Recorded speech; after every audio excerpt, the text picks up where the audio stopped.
ನಮಸ್ಕಾರ. ಈ ದಿವಸ 10ನೇ ತರಗತಿ ಸಮಾಜ ವಿಜ್ಞಾನದ ರಾಜ್ಯಶಾಸ್ತ್ರದ ಮೊದಲನೇ ಅಧ್ಯಾಯ ಭಾರತ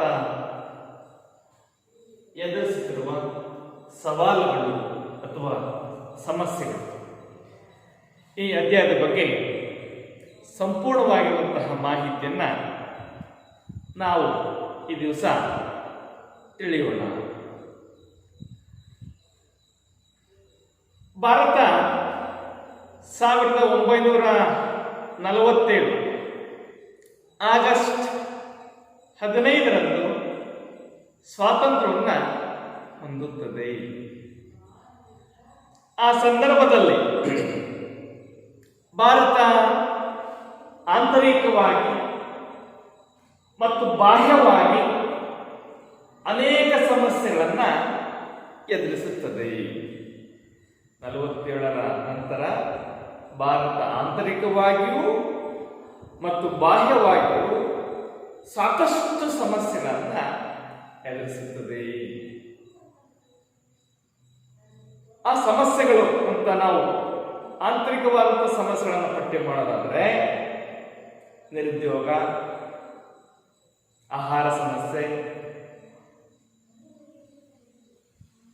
ಸ್ತ್ರೀ ಶೋಷಣೆ, ಭ್ರಷ್ಟಾಚಾರ,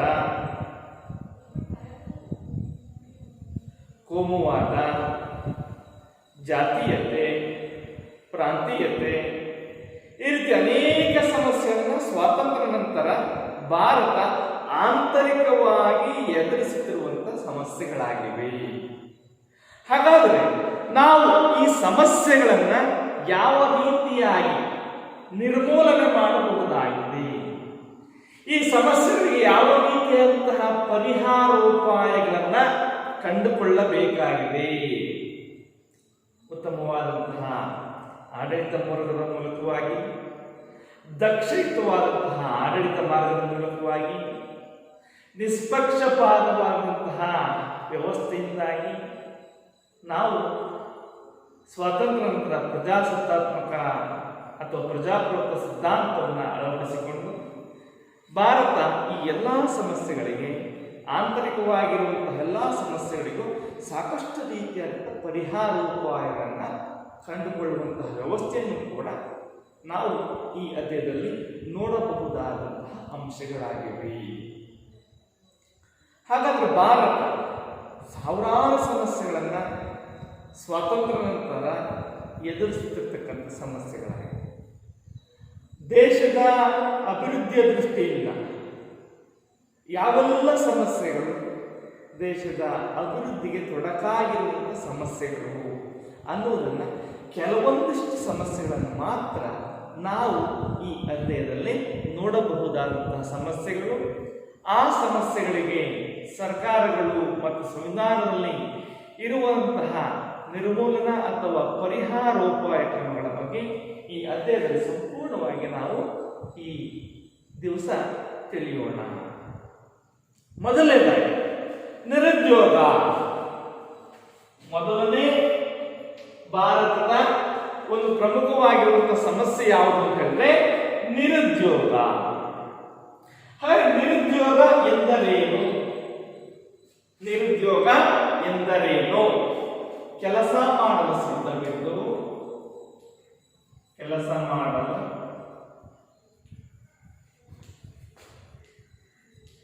ಸಿದ್ಧವಿದ್ದು, ಕೆಲಸ ಇಲ್ಲದೆ ಇರುವ,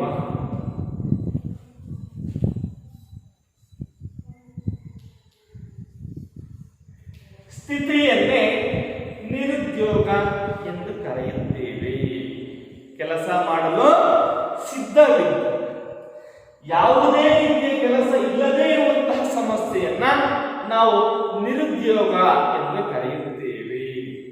ಇದು ಭಾರತ ಆಂತರಿಕವಾಗಿ ಎದುರಿಸುತ್ತಿರುವಂತಹ ಬಹಳ ಜಟಿಲವಾದಂತಹ ಒಂದು ಪ್ರಮುಖ ಸಮಸ್ಯೆಗಳಲ್ಲಿ ನಿರುದ್ಯೋಗವು ಕೂಡ ಒಂದು. ಹಾಗಾಗಿ ನಿರುದ್ಯೋಗಕ್ಕೆ ಯಾವೆಲ್ಲ ಕಾರಣಗಳನ್ನು ನಾವು ಪಟ್ಟಿ ಮಾಡಬಹುದು. ನಿರುದ್ಯೋಗಕ್ಕೆ ಕಾರಣಗಳೇನು? ಪರೀಕ್ಷಾ ದೃಷ್ಟಿಯಿಂದ ಇದು ಕೂಡ 3 ಅಂಕಕ್ಕೆ ಕೇಳುವಂತ ಪ್ರಶ್ನೆ. ನಿರುದ್ಯೋಗ ಎಂದರೇನು? ನಿರುದ್ಯೋಗಕ್ಕೆ ಕಾರಣಗಳನ್ನು ತಿಳಿಸಿ. ನಿರುದ್ಯೋಗ ಅಂತ ಹೇಳಿದ್ರೆ ಕೆಲಸ ಮಾಡಲು ನಾವು ಸಿದ್ಧವಿದ್ದೇವೆ, ಆದರೆ ಯಾವುದೇ ರೀತಿಯ ಕೆಲಸವೂ ಕೂಡ ಇಲ್ಲದೇ ಇರುವಂತಹ ಸ್ಥಿತಿಯನ್ನೇ ನಾವು ನಿರುದ್ಯೋಗ ಎಂದು ಕರೆಯುತ್ತೇವೆ. ಹಾಗಾಗಿ ನಿರುದ್ಯೋಗಕ್ಕೆ ಕಾರಣಗಳೇನು? ಕಾರಣಗಳನ್ನು ನೋಡೋದಾದ್ರೆ ಮೊದಲನೇ ಕಾರಣ ಅತಿಯಾದ ಜನಸಂಖ್ಯೆ. ಅತಿಯಾದ ಜನಸಂಖ್ಯೆ. 2 ಅನಕ್ಷರತೆ. 3 ಬಂಡವಾಳದ ಕೊರತೆ.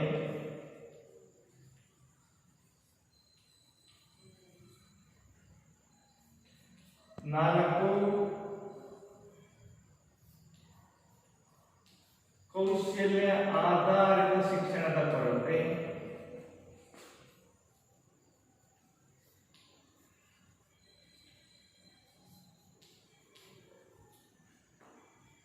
5 ವೃತ್ತಿ ಶಿಕ್ಷಣದ ಕೊರತೆ. ವೃತ್ತಿ ಶಿಕ್ಷಣದ ಕೊರತೆ.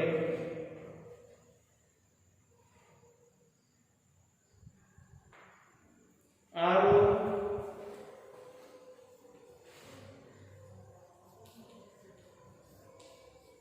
ಕೃಷಿಯ ಮೇಲಿನ ಅವಲಂಬನೆ.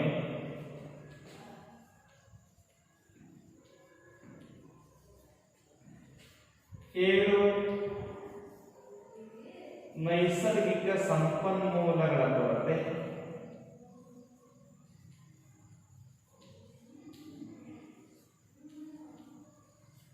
8 ಗೃಹ ಕೈಗಾರಿಕೆಗಳ ನಾಶ.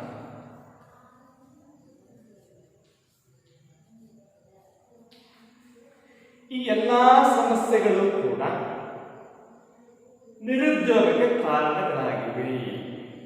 ಒಂದನೇದಾಗಿ ಅತಿಯಾದಂತಹ ಜನಸಂಖ್ಯೆ. ಈಗಾಗಲೇ ಭಾರತದಲ್ಲಿ ಜನಸಂಖ್ಯೆ ಸ್ಫೋಟವನ್ನ ನಾವು ನೋಡ್ತಾ ಇದ್ದೇವೆ. ಪ್ರತಿ 10 ವರ್ಷಗಳಿಗೊಮ್ಮೆ ಭಾರತದಲ್ಲಿ ನಾವು ಜನಗಣತಿಯನ್ನು ಮಾಡ್ತಾ ಇದ್ದೇವೆ.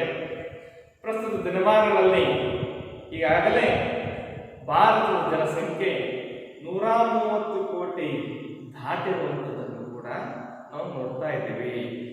ಈ ಅತಿಯಾದಂತಹ ಜನಸಂಖ್ಯಾ ಸ್ಫೋಟವೇ ಅಥವಾ ಮಿತಿಮೀರಿದ ಜನಸಂಖ್ಯೆಯೇ ನಿರುದ್ಯೋಗಕ್ಕೆ ಬಹಳ ಜಟಿಲವಾಗಿರುವಂತಹ ಒಂದು ಪ್ರಮುಖವಾಗಿರುವಂತಹ ಕಾರಣವಾಗಿದೆ. ಹೀಗನೇ ಜನಸಂಖ್ಯೆ ಮುಂದುವರಿತಾ ಹೋದ್ರೆ ಇನ್ನೂ ಕೂಡ ನಿರುದ್ಯೋಗದ ಪ್ರಮಾಣ ಹೆಚ್ಚಾಗುತ್ತದೆ. ಹಾಗಾಗಿ ಜನಸಂಖ್ಯೆಯನ್ನು ಕೂಡ ನಿಯಂತ್ರಣದಲ್ಲಿಟ್ಟುಕೊಂಡ್ರೆ, ಮಿತಿಮೀರಿದ ಜನಸಂಖ್ಯೆಗೆ ಕಡಿವಾಣ ಹಾಕಿದರೆ ನಿರುದ್ಯೋಗ ಸಮಸ್ಯೆನ ನಿಯಂತ್ರಿಸಬಹುದಾಗಿದೆ.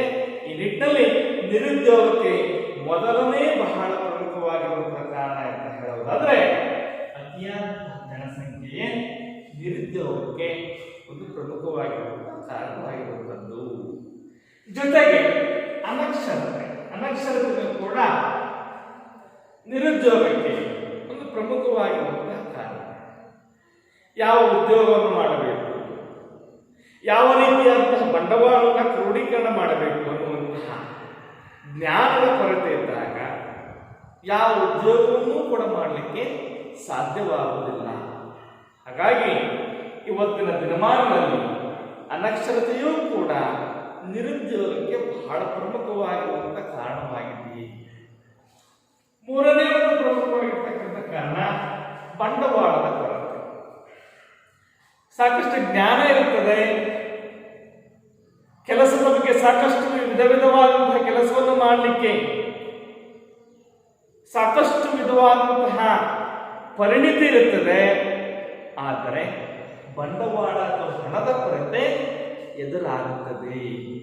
ಈ ರೀತಿ ಬಂಡವಾಳದ ಕೊರತೆಯೂ ಕೂಡ ನಿರುದ್ಯೋಗಕ್ಕೆ ಒಂದು ಪ್ರಮುಖವಾದಂತಹ ಕಾರಣವಾಗಿದೆ. ಜೊತೆಗೆ ಇವತ್ತು ಪ್ರಸ್ತುತ ದಿನಮಾನಗಳಲ್ಲಿ ಕೌಶಲ್ಯ ಆಧಾರಿತ ಶಿಕ್ಷಣದ ಕೊರತೆಯೂ ಕೂಡ ನಿರುದ್ಯೋಗಕ್ಕೆ ಬಹಳ ಪ್ರಮುಖವಾಗಿರ್ತಕ್ಕಂಥ ಕಾರಣ. ಇವತ್ತು ಶಿಕ್ಷಣವನ್ನು ಪಡಿತಾ ಇದೆ ನಿಜ. ಶಿಕ್ಷಣ ಯಾವ ರೀತಿಯಾಗಿರಬೇಕು ಅಂದ್ರೆ ಬದುಕಿಗಾಗಿ ಶಿಕ್ಷಣದ ಅವಶ್ಯಕತೆ ಇರಬೇಕು. ಒಂದು ಕೌಶಲ್ಯವನ್ನು ಸೃಷ್ಟಿ ಮಾಡುವಂತಹ, ಒಂದು ಸ್ವಂತ ಉದ್ಯೋಗವನ್ನು ಆರಂಭಿಸುವಂತಹ ಶಿಕ್ಷಣ, ಕೌಶಲ್ಯ ಆಧಾರಿತ ಶಿಕ್ಷಣದ ಅವಶ್ಯಕತೆ ಇದೆ. ಈ ನಿಟ್ಟಿನಲ್ಲಿ ಭಾರತದಲ್ಲಿ ಇವತ್ತಿಗೂ ಕೂಡ ಕೌಶಲ್ಯ ಆಧಾರಿತ ಶಿಕ್ಷಣದ ಕೊರತೆ ಇದೆ. ಜೊತೆಗೆ ವೃತ್ತಿ ಶಿಕ್ಷಣದ ಕೊರತೆಯೂ ಕೂಡ ಇರ್ತಕ್ಕಂಥದ್ದನ್ನು ನಾವು ನೋಡಿದ್ದೀವಿ. ಇದು ಕೂಡ ಒಂದು ಪ್ರಮುಖವಾಗಿರ್ತಕ್ಕಂಥ ಕಾರಣ. ಇದರ ಜೊತೆಗೆ ಇವತ್ತಿಗೂ ಕೂಡ ಭಾರತದ ಜನಸಂಖ್ಯೆಯಲ್ಲಿ 60% ಜನ ಯಾವ ವಲಯವನ್ನೇ ಅವಲಂಬಿಸಿದ್ದಾರೆ ಅಂತ ನೋಡೋದಾದ್ರೆ ಕೃಷಿಯನ್ನೇ ಅವಲಂಬಿಸಿದ್ದಾರೆ. 3 ವಲಯಗಳ ದೇಶದ ಆರ್ಥಿಕ ವಲಯಗಳನ್ನ ನಾವು 3 ವಲಯಗಳನ್ನಾಗಿ ವಿಂಗಡಣೆ ಮಾಡ್ತೇವೆ. ಪ್ರಾಥಮಿಕ ವಲಯ, ದ್ವಿತೀಯ ವಲಯ, ತೃತೀಯ ವಲಯ. ಪ್ರಾಥಮಿಕ ವಲಯದಲ್ಲಿ ಕೃಷಿಯನ್ನು ನೋಡ್ತೇವೆ. ದ್ವಿತೀಯ ವಲಯದಲ್ಲಿ ಕೈಗಾರಿಕೆಯನ್ನು ನೋಡ್ತೇವೆ. ತೃತೀಯ ವಲಯದಲ್ಲಿ ಸೇವಾ ವಲಯ ನೋಡ್ತೇವೆ. ಆದರೂ ಕೂಡ ಇವತ್ತಿಗೂ ಕೂಡ 60%ಕ್ಕಿಂತಲೂ ಹೆಚ್ಚಿನ ಜನ ಯಾವ ವಲಯವನ್ನೇ ಅವಲಂಬಿಸಿದ್ದಾರೆ ಅಂದ್ರೆ ಕೃಷಿಯ ಮೇಲೇನೆ ಅವಲಂಬನೆಯೇ ಹೆಚ್ಚಾಗಿದೆ. ಹಾಗಾಗಿ ಕೃಷಿಯ ಮೇಲಿನ ಅವಲಂಬನೆಯೂ ಕೂಡ ನಿರುದ್ಯೋಗಕ್ಕೆ ಪ್ರಮುಖವಾಗಿರ್ತಕ್ಕಂತಹ ಕಾರಣ. ನೈಸರ್ಗಿಕ ಸಂಪನ್ಮೂಲಗಳ ಕೊರತೆ. ದಿನೇ ದಿನೇ ಜನಸಂಖ್ಯೆ ಹೆಚ್ಚಾದಂತೆ ನಿಸರ್ಗದಲ್ಲಿರುವಂತಹ ಸಂಪನ್ಮೂಲಗಳು ಕೂಡ ಹೆಚ್ಚಾಗುವುದಿಲ್ಲ. ಹಾಗಾಗಿ ಇವತ್ತು ಪ್ರಸ್ತುತ ಜನಸಂಖ್ಯೆಗೆ ಅನುಗುಣವಾಗಿ ಭಾರತದಲ್ಲಿ ನೈಸರ್ಗಿಕ ಸಂಪನ್ಮೂಲಗಳ ಲಭ್ಯತೆ ಆಗಲಿ ಪೂರೈಕೆ ಆಗಲಿ ಕಂಡು ಬರುವುದಿಲ್ಲ. ಈ ನಿಟ್ಟಿನಲ್ಲಿ ಭಾರತದ ಜನಸಂಖ್ಯೆಗೆ ಅನುಗುಣವಾಗಿ ನೈಸರ್ಗಿಕ ಸಂಪನ್ಮೂಲಗಳ ಕೊರತೆ ಇರುವುದರಿಂದಲೂ ಕೂಡ ಭಾರತದಲ್ಲಿ ನಾವು ನಿರುದ್ಯೋಗವನ್ನ ನೋಡಬಹುದಾಗಿದೆ. ಇನ್ನು ಕೊನೆಯದಾಗಿ ಲಕ್ಷಾಂತರ ಕುಟುಂಬಗಳ ಜೀವನಾಡಿಯಾಗಿತ್ತು ಯಾವುದು? ಗೃಹ ಕೈಗಾರಿಕೆ. ಸ್ವತಂತ್ರ ನಂತರ ಹಂತ ಹಂತವಾಗಿ ದೊಡ್ಡ ಕೈಗಾರಿಕೆಗಳ ಎದುರು ಪೈಪೋಟಿಯನ್ನ ನಡೆಸಲಾಗದೆ ಲಕ್ಷಾಂತರ ಗೃಹ ಕೈಗಾರಿಕೆಗಳು ಕೂಡ ನಾಶವನ್ನ ಹೊಂದಿದವು. ಎಲ್ಲಾ ಕಾರಣಗಳು ನಿರುದ್ಯೋಗಕ್ಕೆ ಕಾರಣಗಳಾಗಿವೆ. ಹಾಗಾದರೆ ನಿರುದ್ಯೋಗವನ್ನ ನಿವಾರಣೆ ಮಾಡುವಂತಹ ಯಾವುದೇ ಕ್ರಮಗಳು ಇಲ್ಲವೇ, ಯಾವುದೇ ಪರಿಹಾರೋಪಾಯಗಳು ಇಲ್ಲವೇ ಅನ್ನುವಂತಹ ಪ್ರಶ್ನೆಯನ್ನ ಹಾಕಿದಾಗ ಸಾಕಷ್ಟು ಕ್ರಮಗಳನ್ನ ಇವತ್ತು ಸರ್ಕಾರಗಳು ಭಾರತದಲ್ಲಿ ನಿರುದ್ಯೋಗವನ್ನ ಕಡಿಮೆ ಮಾಡುವಂತಹ ನಿಟ್ಟಿನಲ್ಲಿ ಸಾಕಷ್ಟು ಪರಿಹಾರೋಪಾಯ ಮಾರ್ಗಗಳನ್ನ ಇವತ್ತು ಜಾರಿಗೆ ತಂದಿದ್ದಾರೆ. ಆ ಯಾವ ಕ್ರಮಗಳನ್ನ ನಾವು ನೋಡೋಣ. ನಿರುದ್ಯೋಗದ ಪರಿಹಾರೋಪಾಯ ಕ್ರಮಗಳು.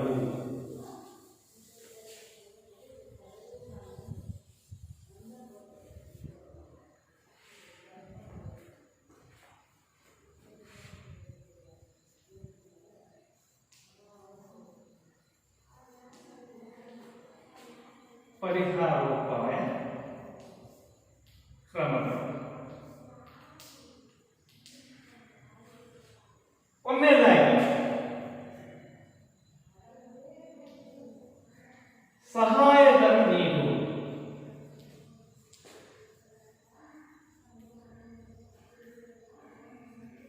ಸಹಾಯಧನ ನೀಡುವುದು. ಎರಡನೇದಾಗಿ ಕೌಶಲ್ಯ ಆಧಾರಿತ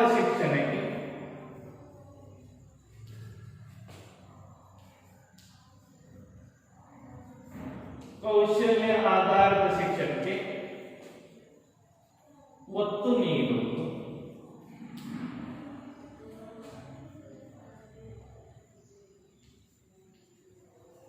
ಮೂರು, ಜನರಿಗೆ ಒಂದಲ್ಲ ಒಂದು ರೀತಿಯ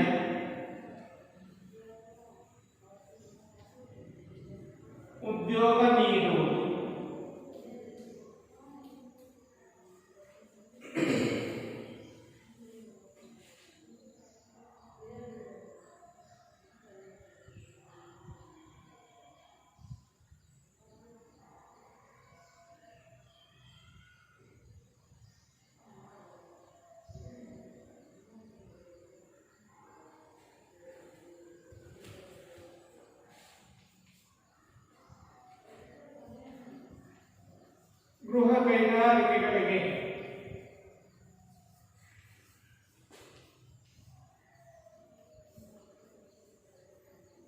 ಒತ್ತು ನೀಡುವುದು,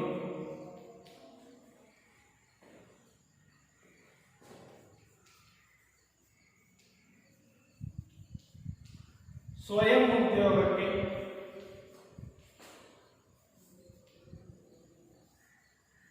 ಪ್ರೇರೇಪಿಸುವುದು,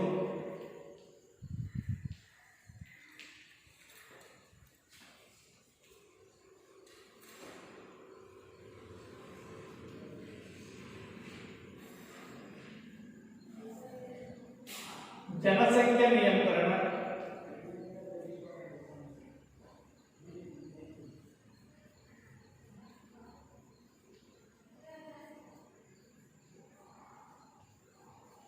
ಬಂಡವಾಳದ ಹರಿವನ್ನು ಹೆಚ್ಚಿಸುವುದು,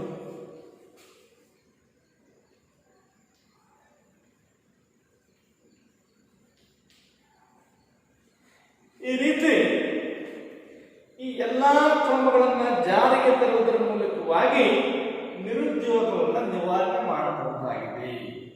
ನಿರುದ್ಯೋಗದ ಪರಿಹಾರೋಪಾಯಗಳಲ್ಲಿ ಮೊದಲನೇದಾಗಿ ಜನರಿಗೆ ಸರ್ಕಾರವೇ ಸಬ್ಸಿಡಿ ರೂಪದಲ್ಲಿ ಅಥವಾ ಸಹಾಯಧನ ರೂಪದಲ್ಲಿ ಸಾಕಷ್ಟು ವಿಧವಾದಂತಹ ಯೋಜನೆಗಳ ಮೂಲಕ ಹಣಕಾಸಿನ ಸೌಲಭ್ಯಗಳನ್ನ ಸಹಾಯಧನದ ಮೂಲಕ ಅಥವಾ ಸಬ್ಸಿಡಿ ರೂಪದ ಮೂಲಕವಾಗಿ ನೀಡತಕ್ಕಂಥದ್ದು. ಅದೇ ರೀತಿ ಕೌಶಲ್ಯ ಆಧಾರಿತ ಶಿಕ್ಷಣಕ್ಕೆ ಒಬ್ಬ ವ್ಯಕ್ತಿಗೆ ಯಾವ ಕ್ಷೇತ್ರದಲ್ಲಿ ಆಳವಾದಂತಹ ಜ್ಞಾನ ಮತ್ತು ಪರಿಣಿತಿ ಇದೆ ಅದನ್ನು ಗುರುತಿಸಿ ಅವನ ಕೌಶಲ್ಯಕ್ಕೆ ಒತ್ತಡ ನೀಡಿ ಕೌಶಲ್ಯ ಆಧಾರಿತ ಶಿಕ್ಷಣಕ್ಕೆ ಒತ್ತಡ ನೀಡುವುದರ ಮೂಲಕವಾಗಿ ಒಬ್ಬ ವಿದ್ಯಾರ್ಥಿಯನ್ನ ಪರಿಪೂರ್ಣ ವ್ಯಕ್ತಿಯನ್ನಾಗಿ ಹೊರಬರುವಂತಹ ಕೆಲಸವನ್ನ ಮಾಡಬಹುದಾಗಿದೆ. ಈ ನಿಟ್ಟಿನಲ್ಲಿ ಕೌಶಲ್ಯ ಆಧಾರಿತ ಶಿಕ್ಷಣಕ್ಕೂ ಕೂಡ ಸಾಕಷ್ಟು ಒತ್ತಡ ನೀಡತಕ್ಕಂಥದ್ದು. ಇನ್ನ ಜನರಿಗೆ ಒಂದಲ್ಲ ಒಂದು ರೀತಿಯ ಉದ್ಯೋಗವನ್ನ ನೀಡತಕ್ಕಂಥದ್ದು. ಆ ನಿಟ್ಟಿನಲ್ಲಿ ಒಂದು ಪಂಚವಾರ್ಷಿಕ ಯೋಜನೆಗಳ ಮುಖಾಂತರವಾಗಿ ಸರ್ಕಾರ ವಿವಿಧ ರೀತಿಯ ಉದ್ಯೋಗಗಳನ್ನು ನೀಡ್ತಾ ಬಂದಿದೆ. ಇವತ್ತು 5ನೇ ಪಂಚವಾರ್ಷಿಕ ಯೋಜನೆ ಸಂದರ್ಭದಲ್ಲಿ IRDP ಕಾರ್ಯಕ್ರಮ ಮತ್ತು ಯೋಜನೆಯನ್ನು ಜಾರಿಗೆ ತಂದಿದೆ. Intensive rural development program.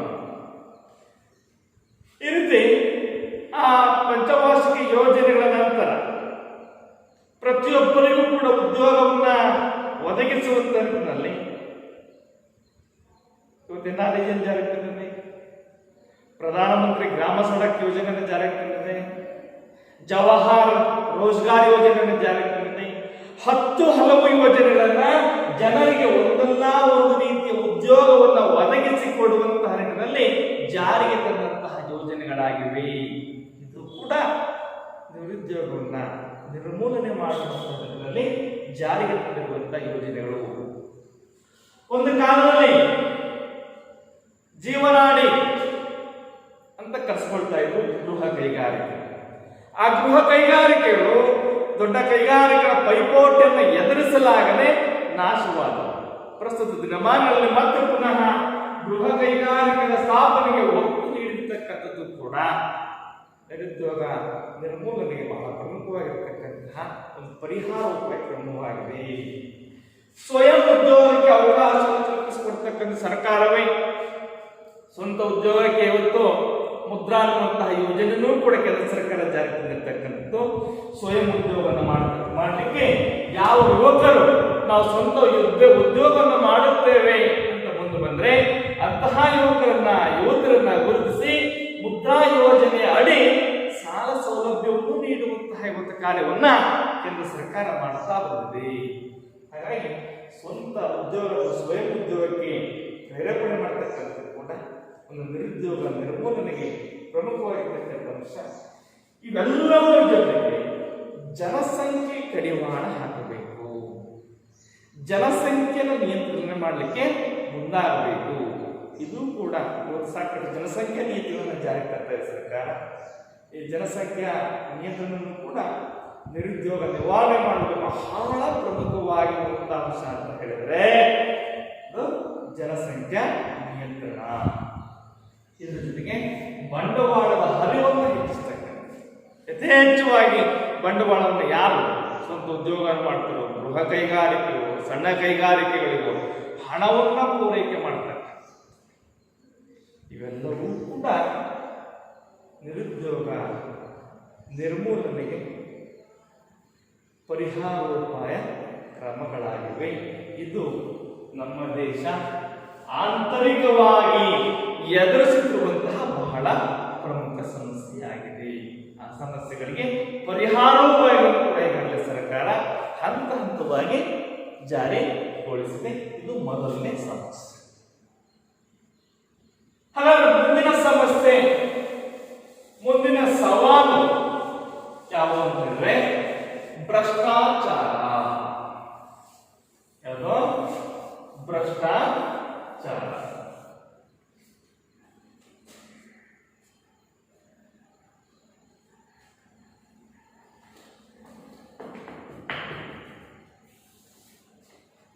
ಎರಡನೇ ಒಂದು ಪ್ರಮುಖ ಸಮಸ್ಯೆ ಭ್ರಷ್ಟಾಚಾರ. ಹಾಗಾದ್ರೆ ಭ್ರಷ್ಟಾಚಾರ ಎಂದರೇನು? ಭ್ರಷ್ಟಾಚಾರಕ್ಕೆ ಕಾರಣಗಳೇನು?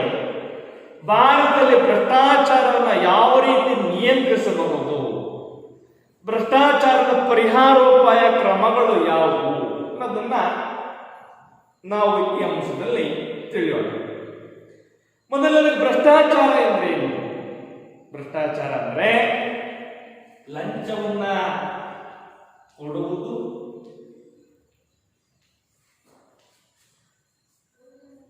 ಲಂಚವನ್ನ ಕೊಡುವುದು ಮತ್ತು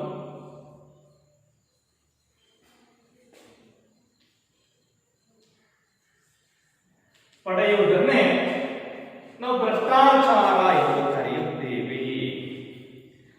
ಇವತ್ತು ನೋಡಿ, ಭ್ರಷ್ಟಾಚಾರ ಎನ್ನುವುದು ಯಾವುದೋ ಒಂದು ಹಂತದಲ್ಲಿ ನಾವು ನೋಡುವುದಿಲ್ಲ. ಮನೆಯಿಂದಲೂ ಕೂಡ, ಮನೆಯಿಂದ ಕಚೇರಿ ತನಕ ಕೂಡ ನಾವು ಭ್ರಷ್ಟಾಚಾರವನ್ನು ನೋಡಬಹುದಾಗಿದೆ. ಈ ಭ್ರಷ್ಟಾಚಾರದಿಂದಾಗಿ ಇವತ್ತು ದೇಶದ ಆರ್ಥಿಕ ಸಾಮಾಜಿಕ ವ್ಯವಸ್ಥೆ ಸಂಪೂರ್ಣವಾಗಿ ಬುಡಮೇಲಾಗಿರ್ತಕ್ಕಂಥದ್ದನ್ನ ನಾವು ನೋಡಬಹುದಾಗಿದೆ.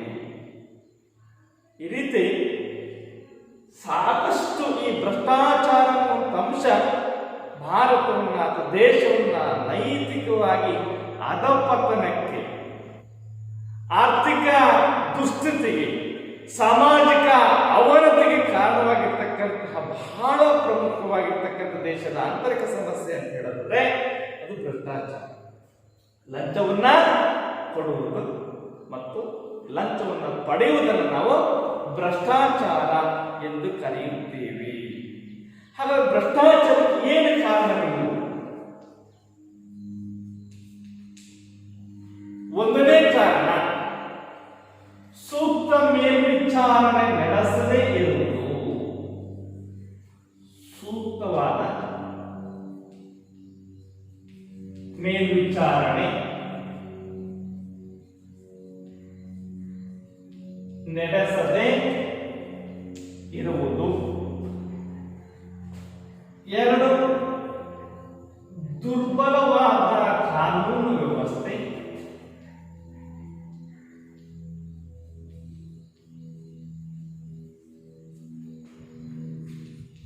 ಮೂರು, ರಾಜಕೀಯ ಇಚ್ಛಾಶಕ್ತಿ ಕೊರತೆ. ನಾಲ್ಕು,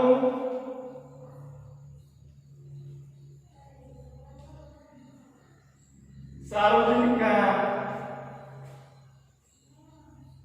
ಅಸಹಕಾರ. ಸಾರ್ವಜನಿಕ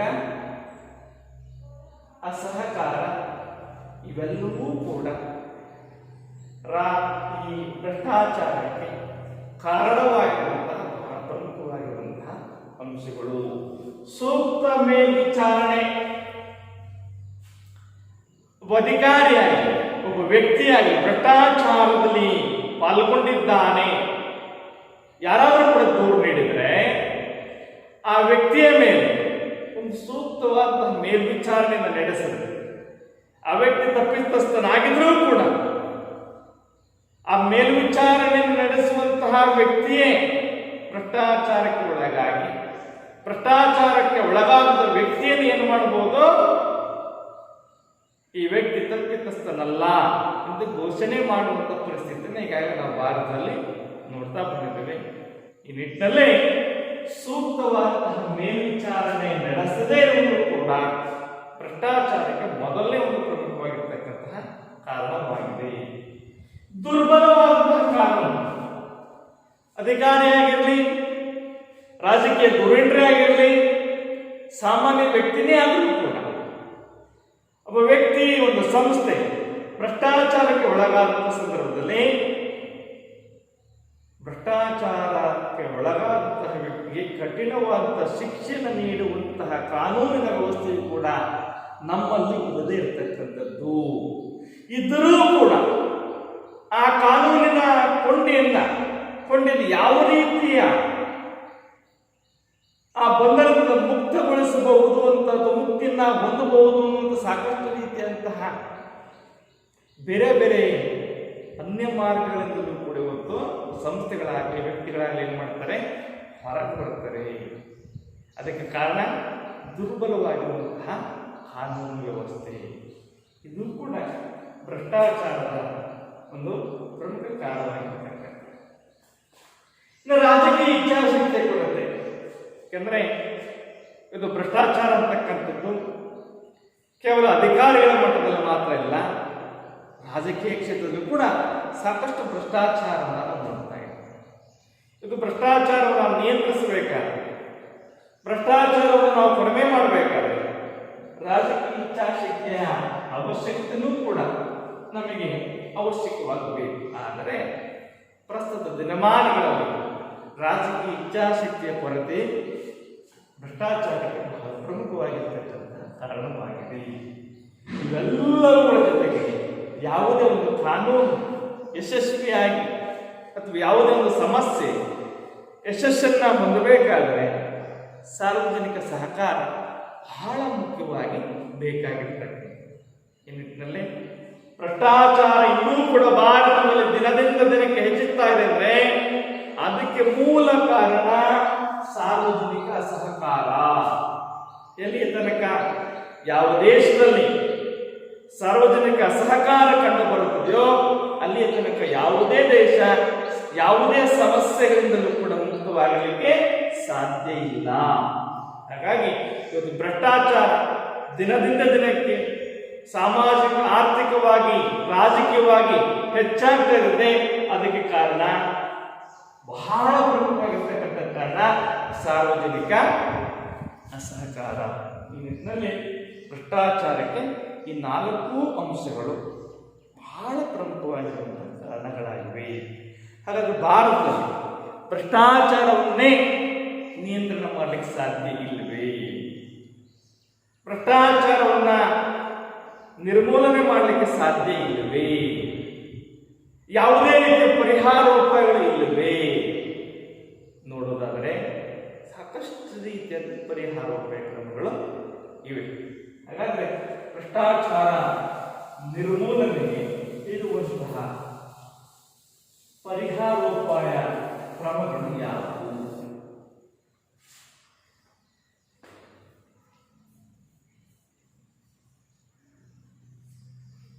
ಪರಿಹಾರೋಪಾಯ ಕ್ರಮಗಳು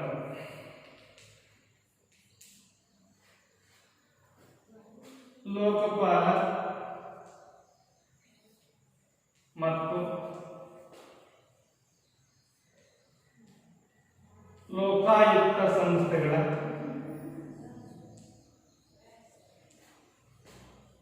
ಸ್ಥಾಪನೆ,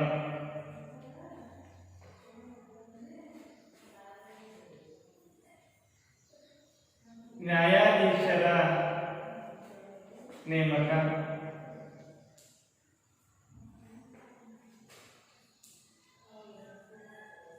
ಉತ್ತಮವಾದ ಅಧಿಕಾರಿ ವರ್ಗ,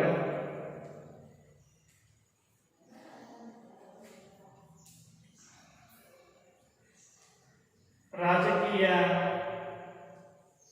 ಇಚ್ಛಾಶಕ್ತಿ,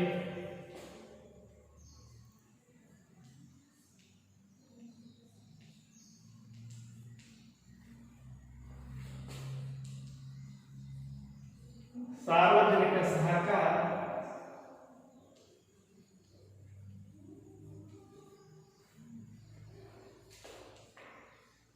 ಕಚೇರಿಗಳಲ್ಲಿ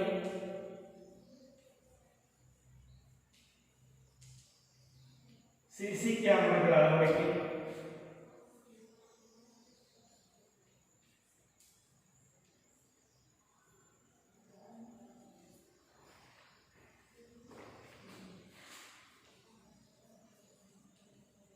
ಕಠಿಣ ಶಿಕ್ಷೆಯನ್ನ ವಿಧಿಸುವುದು, ಇವೆಲ್ಲವೂ ಕೂಡ ಭ್ರಷ್ಟಾಚಾರವನ್ನು ನಿಯಂತ್ರಿಸುವಂತಹ, ಕಡಿಮೆ ಮಾಡುವಂತಹ, ನಿರ್ಮೂಲನೆ ಮಾಡುವಂತಹ ಬಹಳ ಪ್ರಮುಖವಾಗಿರುವಂತಹ ಅಂಶಗಳಾಗಿವೆ.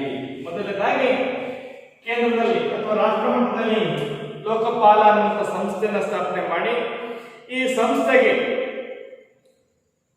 ಪ್ರಮುಖ ವ್ಯಕ್ತಿಯನ್ನ ನೇಮಕ ಮಾಡತಕ್ಕಂಥದ್ದು.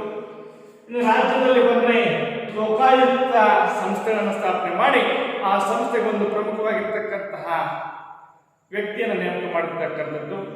ಈ ಲೋಕಪಾಲ ಮತ್ತು ಲೋಕಾಯುಕ್ತ ಸಂಸ್ಥೆಗಳಿಗೆ ಬೇಕಾಗಿರುವಂತಹ ಪ್ರಮುಖ ವ್ಯಕ್ತಿಗಳನ್ನು ನೇಮಕ ಮಾಡಿ ಈ ಸಂಸ್ಥೆಗಳ ಮೂಲಕವಾಗಿ ಇಡೀ ರಾಷ್ಟ್ರ ಮತ್ತು ರಾಜ್ಯ ಮಟ್ಟದಲ್ಲಿ ಭ್ರಷ್ಟಾಚಾರವನ್ನು ಕಡಿಮೆ ಮಾಡಬಹುದಾಗಿದೆ.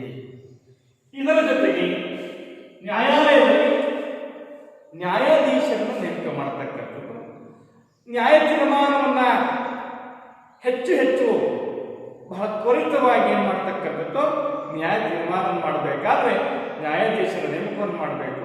ಆ ನಿಟ್ಟಿನಲ್ಲಿ ಭ್ರಷ್ಟಾಚಾರವನ್ನು ಕಡಿಮೆ ಮಾಡಬೇಕಾದ್ರೆ ನ್ಯಾಯಾಧೀಶರನ್ನು ಹೆಚ್ಚು ಹೆಚ್ಚಾಗಿ ನೇಮಕ ಮಾಡತಕ್ಕಂಥದ್ದು.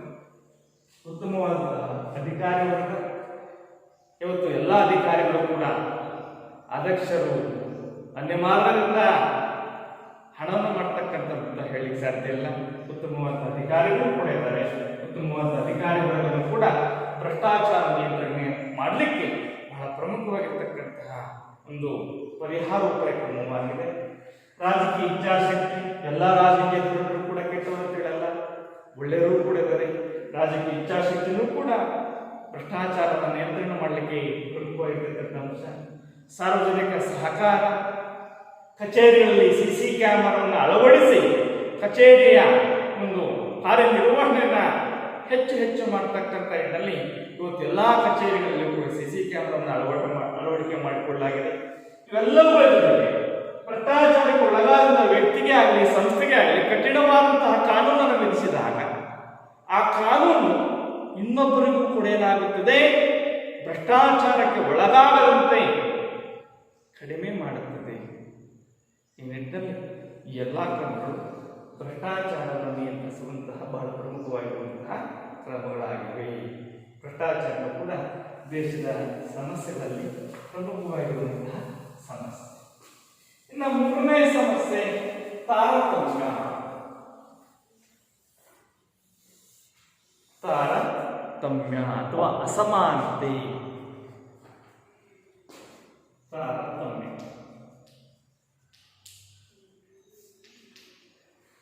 ಇವತ್ತು ಭಾರತದಲ್ಲಿ ಪ್ರಮುಖವಾಗಿ ನಾವು ಮೂರು ರೀತಿಯ ತಾರತಮ್ಯವನ್ನು ನೋಡ್ತಾ ಇದ್ದೀವಿ. ಮೂರು ರೀತಿಯಾದಂತಹ ತಾರತಮ್ಯ. ಒಂದು ಲಿಂಗ ತಾರತಮ್ಯ, ಇನ್ನೊಂದು ಜಾತಿ ತಾರತಮ್ಯ, ಇನ್ನೊಂದು ಪ್ರಾದೇಶಿಕ ತಾರತಮ್ಯ. ಈ ರೀತಿಯಾಗಿ ಮೂರು ರೀತಿಯಾದಂತಹ ಅಸಮಾನತೆಯನ್ನು ಅಥವಾ ತಾರತಮ್ಯವನ್ನು ನಾವು ನೋಡ್ತಾ ಇದ್ದೀವಿ. ಹಾಗಾದರೆ ಮೊದಲನೇದಾಗಿ ಲಿಂಗ ಅಸಮಾನತೆಗಾಗಿ, ಲಿಂಗ ತಾರತಮ್ಯಕ್ಕಾಗಿ ಯಾವೆಲ್ಲ ಪರಿಹಾರೋಪಾಯ ಕ್ರಮಗಳನ್ನು ಸರ್ಕಾರ ಕೈಗೊಂಡಿದೆ ಅನ್ನೋದನ್ನು ನೋಡಿದರೆ ನೋಡಿ, ಇವತ್ತು ಮೊದಲನೇದಾಗಿ ಭಾರತ ಮೂಲತಃ ಪುರುಷ ಪ್ರಧಾನ ಸಮಾಜವಾಗಿದ್ದರೂ ಕೂಡ ಇವತ್ತು ಮಹಿಳೆಯರು ಕೂಡ ಪುರುಷರಂತೆ ಸಮಾನತೆಯ ಸಾಲಿನಲ್ಲಿ ನಿಲ್ಲಬೇಕು ಅನ್ನುವಂಥ ನಿಟ್ಟಿನಲ್ಲಿ ಸರ್ಕಾರ ಸಾಕಷ್ಟು ರೀತಿಯಾದ ಪರಿಹಾರೋಪಾಯ ಕ್ರಮಗಳನ್ನು ಜಾರಿಗೆ ತಂದಿದೆ. ಹಾಗಾದರೆ ಲಿಂಗ ಸಮಾನತೆಗೆ ಜಾರಿಗೆ ತಂದಿರುವಂತಹ ಕ್ರಮಗಳು ಮಹಿಳೆಯರಿಗೆ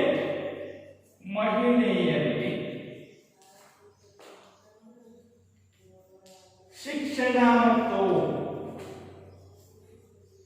ಉದ್ಯೋಗ ಕ್ಷೇತ್ರದಲ್ಲಿ ಮೀಸಲಾತಿ ವ್ಯವಸ್ಥೆಯನ್ನು ಕಲ್ಪಿಸಲಾಗಿದೆ. ಇಂತಿಷ್ಟು ಸ್ಥಾನಗಳನ್ನು ಇವತ್ತು ಶಿಕ್ಷಣದಲ್ಲಿ ಮತ್ತು ಉದ್ಯೋಗದಲ್ಲಿ ಮಹಿಳೆಯರಿಗೆ ಮೀಸಲಾಗಿಡಲಾಗಿದೆ. ಇದು ಮೊದಲನೇ ಒಂದು ಲಿಂಗ ತಾರತಮ್ಯವನ್ನು ಕಡಿಮೆ ಮಾಡುವಂತ ನಿಟ್ಟಿನಲ್ಲಿ ಸರ್ಕಾರ ಜಾರಿಗೆ ತಂದಿರುವಂತಹ ಮೊದಲನೇ ಪರಿಹಾರೋಪಾಯ. ಇದರ ಜೊತೆಗೆ ರಾಜಕೀಯ ಕ್ಷೇತ್ರದಲ್ಲೂ ಕೂಡ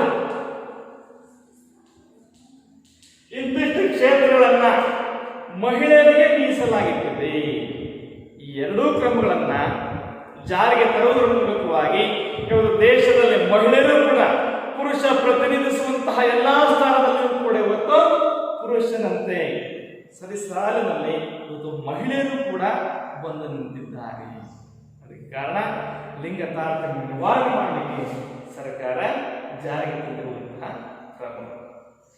ಇನ್ನು ಎರಡನೇ ಒಂದು ತಾರತಮ್ಯ ಜಾತಿ ತಾರತಮ್ಯ.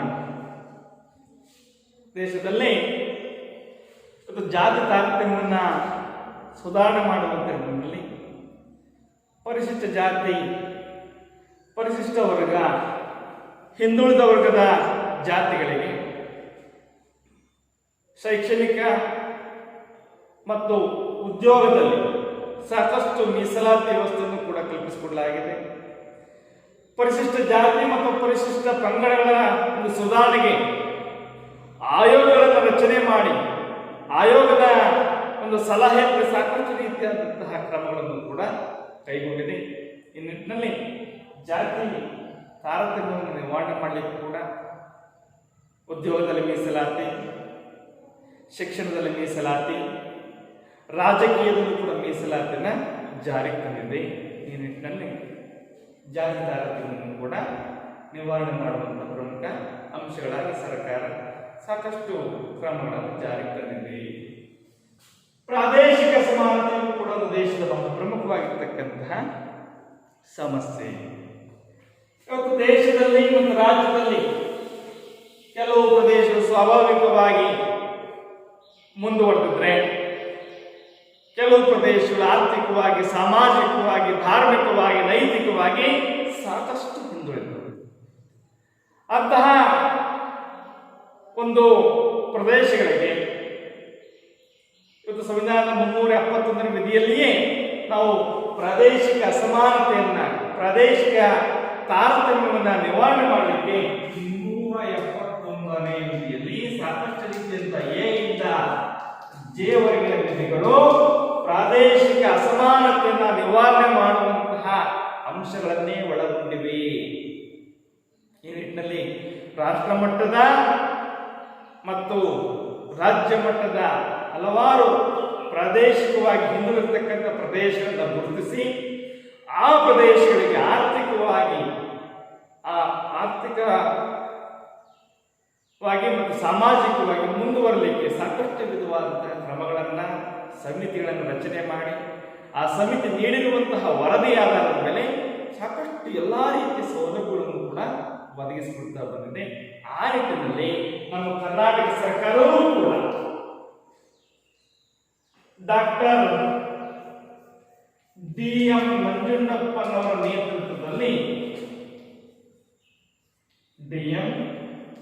ನಂಜುಂಡಪ್ಪನವರ ನೇತೃತ್ವದಲ್ಲಿ ಸಮಿತಿಯನ್ನು ರಚನೆ ಮಾಡಿತು.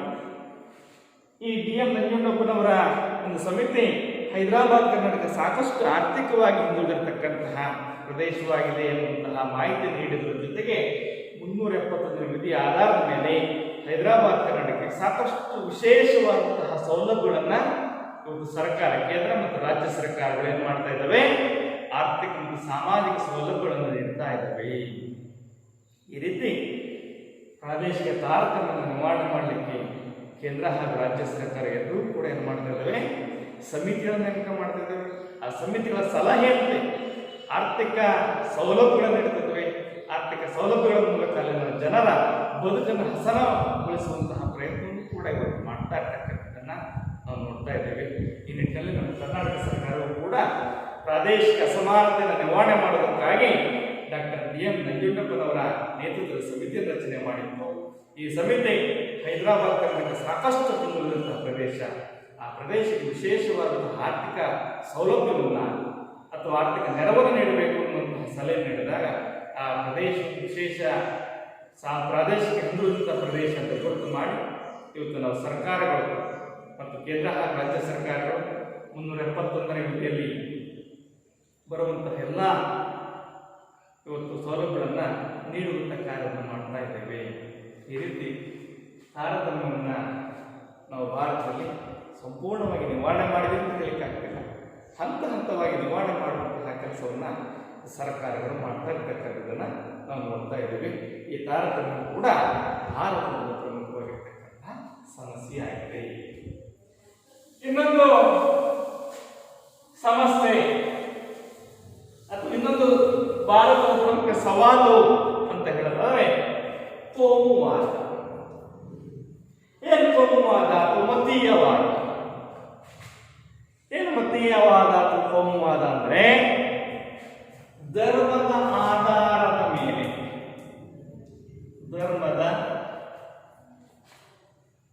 ಆಧಾರದ ಮೇಲೆ ಸಮಾಜವನ್ನ ವಿಭಜಿಸಿ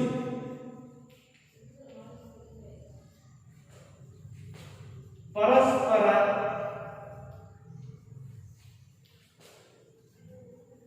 ವಿರುದ್ಧ ಹಿತಾಸಕ್ತಿಗಳನ್ನ ಬೆಳೆಸಿಕೊಳ್ಳುವುದನ್ನೇ ನಾವು ಕೋಮುವಾದ ಅಥವಾ ಮತೀಯವಾದ ಎಂದು ಕರೆಯುತ್ತೇವೆ. ಇಡೀ ಸಮಾಜವನ್ನು ಯಾವ ಆಧಾರದ ಮೇಲೆ ವಿಂಗಡಣೆ ಮಾಡ್ತೇವೆ? ಧರ್ಮದ ಆಧಾರದ ಮೇಲೆ ವಿಂಗಡಣೆ ಮಾಡಿ ಪರಸ್ಪರ ವಿರುದ್ಧ ಹಿತಾಸಕ್ತಿಗಳನ್ನು ಬೆಳೆಸಿಕೊಳ್ಳುವುದು. ಇವತ್ತು ಉದಾಹರಣೆ, ಭಾರತ ಸಮಾಜದಲ್ಲಿ ಹಿಂದೂ ಮತ್ತು ಮುಸ್ಲಿಂ ಎರಡು ಧರ್ಮಗಳಿವೆ. ಎರಡೂ ಧರ್ಮಗಳು ಕೂಡ ಪರಸ್ಪರ ವಿರುದ್ಧವಾದ ಹಿತಾಸಕ್ತಿಗಳನ್ನು ಬೆಳೆಸಿಕೊಂಡ್ರೆ ಯಾವೆಲ್ಲ ರೀತಿಯ ಸಮಸ್ಯೆಗಳನ್ನು, ಯಾವೆಲ್ಲ ರೀತಿಯಾದಂತಹ ಆತಂಕಗಳನ್ನು ಎದುರಿಸಬಹುದು ಅನ್ನೋದನ್ನ ನೋಡ್ತಾ ಇದ್ದೇವೆ. ಈ ನಿಟ್ಟಿನಲ್ಲಿ ಕೋಮುವಾದ ಅಂತ ಹೇಳಿದ್ರೆ ಧರ್ಮದ ಆಧಾರದ ಮೇಲೆ ಸಮಾಜವನ್ನು ವಿಭಜಿಸಿ ಪರಸ್ಪರವಾದ ವಿರುದ್ಧ ಹಿತಾಸಕ್ತಿಗಳನ್ನು ಬೆಳೆಸಿಕೊಳ್ಳುವುದನ್ನು ನಾವು ಕೋಮುವಾದ ಎಂದು ಕರೆಯುತ್ತೇವೆ ಅಥವಾ ಮತೀಯವಾದ ಎಂದು ಕರೆಯುತ್ತೇವೆ. ಇವತ್ತು ಮತೀಯವಾದ ಅಥವಾ ಒಂದು ಕೋಮುವಾದ ಸಮಾಜಕ್ಕೆ ಶತ್ರುವಾಗಿದೆ. ಇವತ್ತು ಕೋಮುವಾದದಿಂದ ಯಾವೆಲ್ಲ ಪರಿಣಾಮಗಳನ್ನು ನಾವು ನೋಡ್ತಾ ಇದ್ದೇವೆ. ಒಮ್ಮೆ ಏನಾದರೂ ಕೂಡ ಧರ್ಮಗಳ ನಡುವೆ ಕಲಹ ಆರಂಭವಾದ ಯಾವೆಲ್ಲ ಪರಿಣಾಮಗಳನ್ನು ನಾವು ನೋಡ್ತಾ ಇದ್ದೇವೆ. ಇವತ್ತು ದಿನನಿತ್ಯ ನಾವು ಮಾಧ್ಯಮದಲ್ಲಿ ನೋಡ್ತಾ ಇದ್ದೇವೆ. ಹಾಗಾದ್ರೆ ಕೋಮುವಾದ ನಿಜಕ್ಕೂ ಕೂಡ ಸಮಾಜದ ಶತ್ರು ಹೇಗೆ? ಕೇಳ್ತಾರೆ ಮೂಲಕ ಕೋಮುವಾದ ಸಮಾಜದ ಶತ್ರು ಹೇಗೆ? ಕೋಮುವಾದ ಅಥವಾ ಮತೀಯವಾದದ ಪರಿಣಾಮಗಳು ಏನು? ಕೋಮುವಾದ ಹೇಗೆ, ಯಾವ ಕಾರಣಕ್ಕಾಗಿ ಸಮಾಜದ ಶತ್ರು? ಕೋಮುವಾದ ನಡೆದಂತ ಸಂದರ್ಭದಲ್ಲಿ ಯಾವೆಲ್ಲ ಘಟನೆಗಳು ಸಂಭವಿಸುತ್ತವೆ ಅನ್ನೋದನ್ನು ನೋಡಿದ್ರೆ ಕೋಮುವಾದ ಸಮಾಜದ ಶತ್ರು ಅಥವಾ ಕೋಮುವಾದ ಪರಿಣಾಮಗಳನ್ನ ತಿಳಿಸಿ ಅನ್ನುವಂಥ ಪ್ರಶ್ನೆ ಕೇಳಿದಾಗ ಯಾವೆಲ್ಲ ಪರಿಣಾಮಗಳನ್ನ ನೀಡಬಹುದು, ನೋಡಬಹುದು ಅನ್ನೋದನ್ನ ನೋಡೋದ್ರೆ ಕೋಮುವಾದ ಪರಿಣಾಮಗಳು ಒಂದನೇದಾಗಿ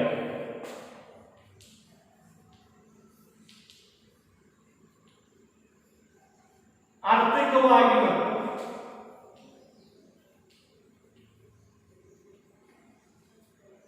ಸಾಮಾಜಿಕವಾದ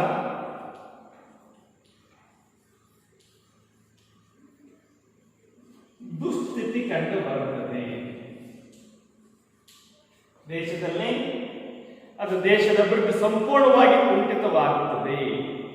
ಮೊದಲನೇ ಒಂದು ಪ್ರಮುಖವಾಗಿರ್ತಕ್ಕಂಥ ಕಾರಣ ಆರ್ಥಿಕವಾಗಿ ಮತ್ತು ಸಾಮಾಜಿಕವಾದ ದುಸ್ಥಿತಿಯನ್ನು, ಕುಂಠಿತವನ್ನು ನಾವು ನೋಡ್ತೇವೆ. ಇದು ಕೋಮುವಾದ ಸಂಭವಿಸಿದಾಗ ಕಂಡು ಬರುವಂತಹ ಒಂದು ಅಂಶ. ಇನ್ನು ಕೋಮುವಾದ ಗುಂಪುಗಾರಿಕೆಯನ್ನು ಸೃಷ್ಟಿ ಮಾಡುತ್ತದೆ.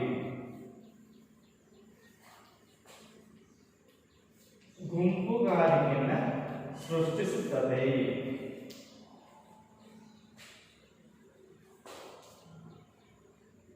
ದ್ವೇಷ ಭಾವನೆಯನ್ನು ಬೆಳೆಸುತ್ತದೆ. ದ್ವೇಷ ಭಾವನೆ ಬೆಳೆಸುತ್ತದೆ.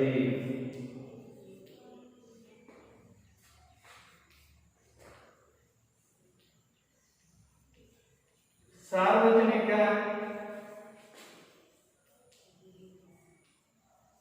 ಆಸ್ತಿಪಾಸ್ತಿಗಳು ನಷ್ಟವಾಗುತ್ತವೆ.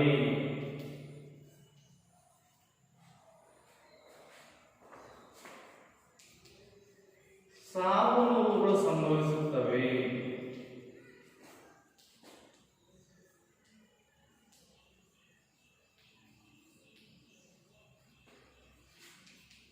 ಅಶಾಂತಿಯ ವಾತಾವರಣ ಕಂಡುಬರುತ್ತದೆ.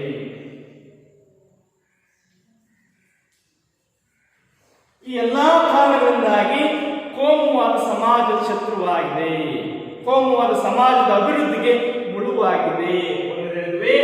ಆರ್ಥಿಕವಾಗಿ ಮತ್ತು ಸಾಮಾಜಿಕವಾಗಿ ದೇಶದ ಅಭಿವೃದ್ಧಿ ಸಂಪೂರ್ಣವಾಗಿ ಕುಂಠಿತವಾಗುತ್ತೆ. ಈ ಎರಡೂ ಕ್ಷೇತ್ರದಲ್ಲಿ ಹೀನಾಯವಾದಂತಹ ದುಸ್ಥಿತಿಯನ್ನ ನಾವು ನೋಡಬಹುದಾಗಿದೆ. ಇನ್ನು ಗುಂಪುಗಾರಿಕೆ ಸೃಷ್ಟಿಯಾಗುತ್ತದೆ. ಈ ಗುಂಪುಗಾರಿಕೆಯ ಮೂಲಕ ಧರ್ಮಗಳ ಬಗ್ಗೆ ವಿಭಿನ್ನವಾದಂತಹ ನಿಲುವುಗಳು, ವಿಭಿನ್ನವಾದಂತಹ ಅಭಿಪ್ರಾಯಗಳು ಕೂಡ ವ್ಯಕ್ತವಾಗುತ್ತವೆ. ಈ ಮೂಲಕವಾಗಿ ದ್ವೇಷ ಭಾವನೆ ಹೆಚ್ಚಾಗುತ್ತದೆ. ಆ ದ್ವೇಷ ಭಾವನೆಯ ಮೂಲಕವಾಗಿ ದೇಶದ ಸಾರ್ವಜನಿಕ ಆಸ್ತಿಪಾಸ್ತಿಗಳು, ಸರ್ಕಾರಿ ಕಚೇರಿಗಳು ಕೂಡ ಸಂಪೂರ್ಣವಾಗಿ ಧ್ವಂಸಗೊಳ್ಳುತ್ತವೆ. ಇದರ ಜೊತೆಗೆ ಅನೇಕ ಸಾವು ನೋವುಗಳು ಸಂಭವಿಸುತ್ತವೆ. ದೇಶದ ಅಭಿವೃದ್ಧಿಯೂ ಕೂಡ ಕುಂಠಿತವಾಗುತ್ತದೆ. ದೇಶದಲ್ಲಿ ಅಶಾಂತಿಯ ವಾತಾವರಣ ಸೃಷ್ಟಿಯಾಗುತ್ತದೆ. ಎಲ್ಲಾ ಕಾರಣಗಳಿಂದಾಗಿ ಕೋಮುವಾದ ಎನ್ನುವುದು ಅಥವಾ ಮತೀಯವಾದ ಎನ್ನುವುದು ದೇಶದ ಶತ್ರುವಾಗಿದೆ, ಅಭಿವೃದ್ಧಿಗೆ ಮಾರಕವಾಗಿದೆ. ಎಲ್ಲಾ ಪ್ರಶ್ನೆ ಮುಂದೆ ಕೋಮುವಾದದ ಪರಿಣಾಮಗಳು ಅಂತ ಕೇಳಿದ್ರು ಕೂಡ ಇದನ್ನೇ ಬರಬೇಕು. ಕೋಮುವಾದ ಸಮಾಜ ಶತ್ರುವಾಗಿದೆ ಹೇಗೆ ಅಂತ ಕೇಳಿದ್ರು ಕೂಡ ಇದನ್ನೇ ಬರಬೇಕು. ಯಾವೆಲ್ಲ ಅಂಶಗಳು ಕೋಮುವಾದವನ್ನು ಸೃಷ್ಟಿ ಮಾಡುತ್ತವೆ ಎನ್ನುವಂತಹ ಪ್ರಶ್ನೆ ಕೂಡ ಕೇಳಿದ್ರು ಕೂಡ ಇದನ್ನೇ ಬರಬೇಕಾಗಿದೆ. ಹಾಗಾದ್ರೆ ಕೋಮುವಾದವನ್ನು ಹೇಗೆ ನಿಯಂತ್ರಿಸಬಹುದು? ಕೋಮುವಾದವನ್ನು ಕಡಿಮೆ ಮಾಡಬೇಕಾದ್ರೆ ಯಾವೆಲ್ಲ ಕ್ರಮಗಳನ್ನು ಕೈಗೊಂಡ್ರೆ ಕೋಮುವಾದವನ್ನು ಭಾರತದಲ್ಲಿ ಕಡಿಮೆ ಮಾಡಬಹುದು? ಕೋಮುವಾದ ನಿಯಂತ್ರಣ ಕ್ರಮಗಳು. ಸರ್ಕಾರ ಮತ್ತು ಸಂವಿಧಾನ ಈ ಎರಡೂ ಸಂಸ್ಥೆಗಳು ಕೋಮುವಾದವನ್ನು ನಿಯಂತ್ರಿಸುವಂತಹ ಅನೇಕ ಕ್ರಮಗಳನ್ನು ಈಗಾಗಲೇ ಜಾರಿಗೆ ತಂದಿದೆ. ಕೋಮುವಾದ ನಿಯಂತ್ರಣ ಕ್ರಮಗಳು.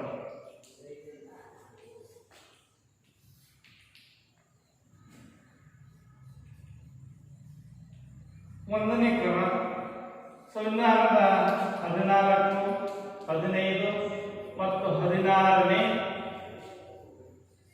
ವಿಧಿಗಳನ್ನು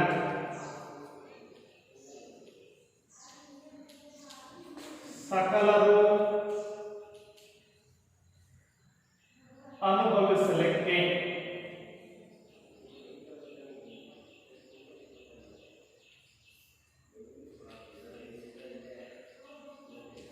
ಅವಕಾಶ ನೀಡಿದೆ.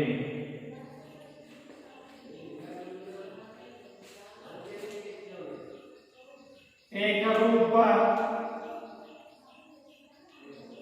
ನಾಗರಿಕ ಸಂಹಿತೆಯನ್ನ ಜಾರಿಗೆ ತರಲಾಗಿದೆ.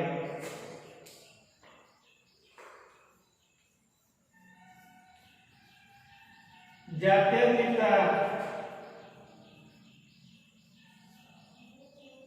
ತತ್ವಗಳನ್ನ ಶಿಕ್ಷಣದಲ್ಲಿ ಅಳವಡಿಸುವುದು,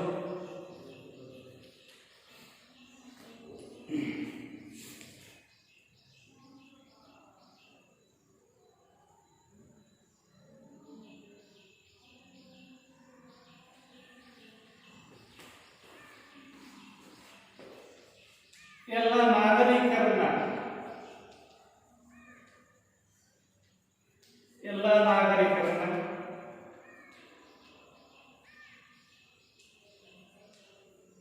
ಸಮಾನವಾಗಿ ಕಾಣುವುದು,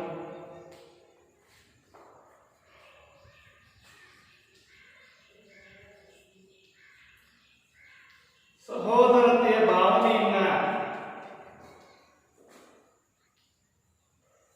ಬೆಳೆಸುವುದು,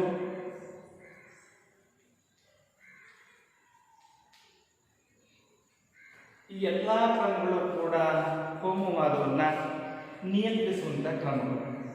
ಇವು ಸಂವಿಧಾನದ 14, 15, 16 ವಿಧಿಗಳು ದೇಶದ ಎಲ್ಲ ಧರ್ಮ, ಎಲ್ಲ ಜಾತಿ, ಎಲ್ಲರಿಗೂ ಕೂಡ ಯಾವುದೇ ಗಂಡು ಹೆಣ್ಣು ಅಂತ ಭೇದ ಇಲ್ಲದೆ ಈ 3 ವಿಧಿಗಳನ್ನ ಅನುಭವಿಸುವಂತಹ ಒಂದು ಅವಕಾಶವನ್ನ ನಾವು ದೇಶದ ಸಂವಿಧಾನ ಒದಗಿಸಿಕೊಟ್ಟಿರ್ತಕ್ಕಂಥದ್ದನ್ನ ನೋಡಿದ್ದೇವೆ. ಇದು ಮೊದಲನೇ ಒಂದು ನಿಯಂತ್ರಣವಾದಂತಹ ಕ್ರಮ. 14, 15, 16 ವಿಧಿಗಳು ಎಲ್ಲಾ ಪ್ರಜೆಗಳು ಕೂಡ ಅಳವಡಿಸಬಹುದು, ಎಲ್ಲಾ ಪ್ರಜೆಗಳು ಕೂಡ ಅನುಭವಿಸಬಹುದಾದಂತಹ ವಿಧಿಗಳಾಗಿವೆ.